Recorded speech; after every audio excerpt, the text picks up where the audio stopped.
Saatnya kita bawa gorengannya ke Papa He. Ini tuh cuacanya masih sore ya guys. Jadi kita tuh sebenarnya mau lihat sunset di sini.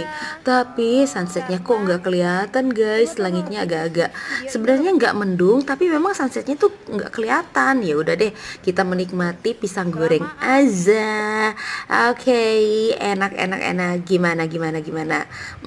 Walaupun cuman makan gorengan, tapi yang penting pemandangannya dan cuacanya itu mendukung. Tetap happy dong. By the way, ini kita lagi ada di cafe Cafe Nako, Kopi Nako di Gunung Jati, daerahnya Bogor gitu ya. Lagi jalan-jalan ke sini, santai-santai aja.